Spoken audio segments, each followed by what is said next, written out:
Let me ask you something honest. When you scroll through your phone late at night and you see someone your age buying their first home, launching a business, traveling the world, what do you feel? Be honest.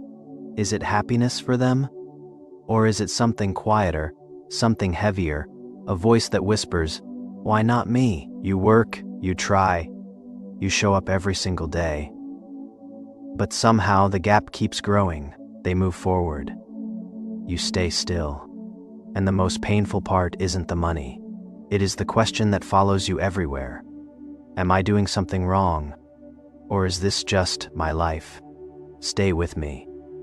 Because this story might change how you see everything. His name was Adam, 32 years old, Cleveland, Ohio. He worked in logistics. Decent job, stable income. On paper, he was fine. But Adam hadn't felt fine in years. He had $400 in savings, a credit card he avoided looking at, and a drawer full of notebooks, busyness ideas, plans, goals he had written down, and never touched again. Every January, he started over, new goals, new energy, new version of Adam. By March, the old Adam, he wasn't lazy. That is what no one understood. He was just stuck in a loop he couldn't name.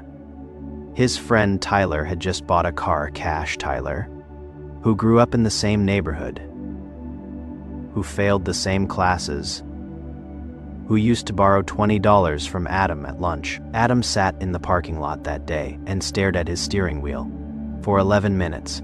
He counted 11 minutes of just sitting. He wasn't angry at Tyler.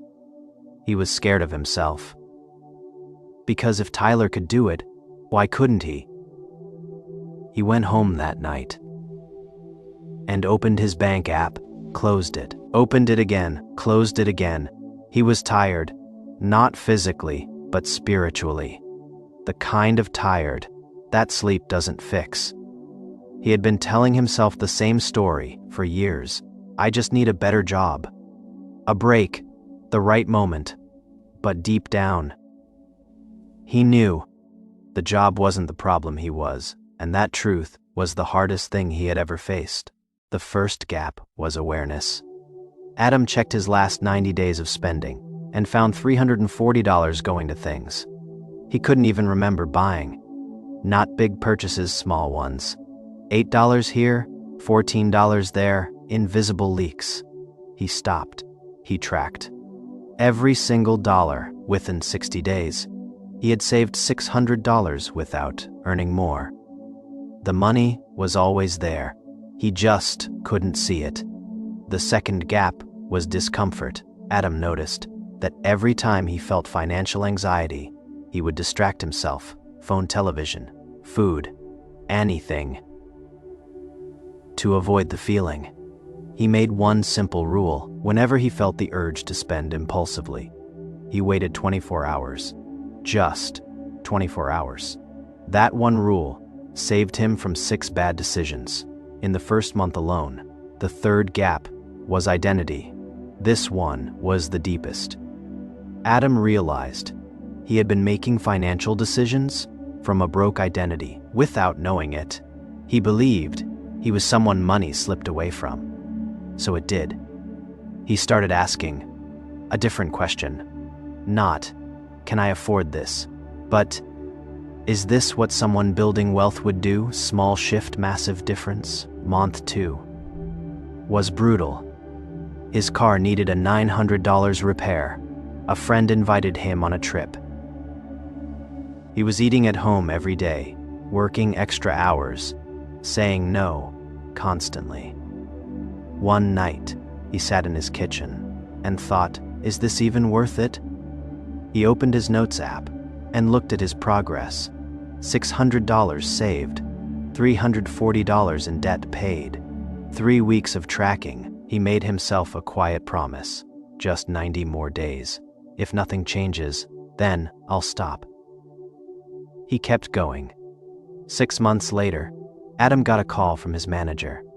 There was an internal project that needed someone organized, someone reliable, someone who showed up consistently.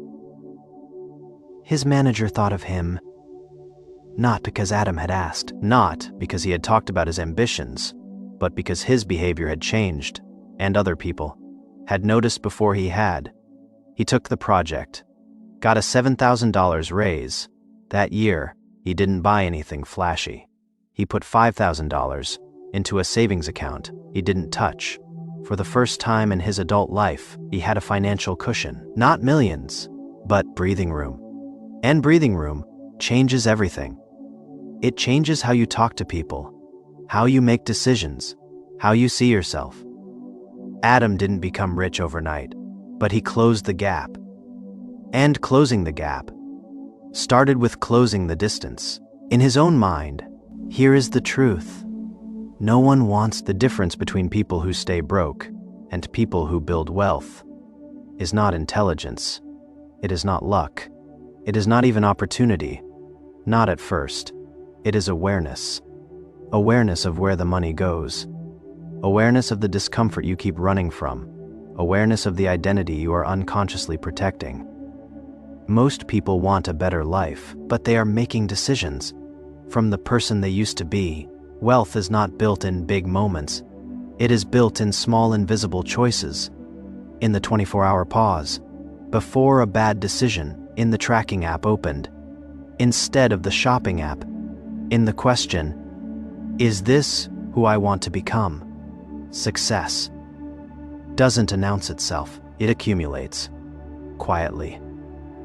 Until one day, you look back and realize, the gap is gone. If Adam's story felt familiar, this is your moment, not tomorrow. Right now, open your bank app today. Look at the last 30 days of spending. Find one invisible leak, just one. Write down this question and put it somewhere you see it every day. Is this what someone building wealth would do?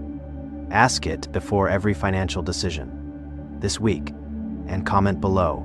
Right now, write just 2 words. I am closing. As in, I am closing the gap, not for likes, not for the algorithm, as a promise to yourself. Because the people who get rich are not special. They are just decided. The only question is, are you?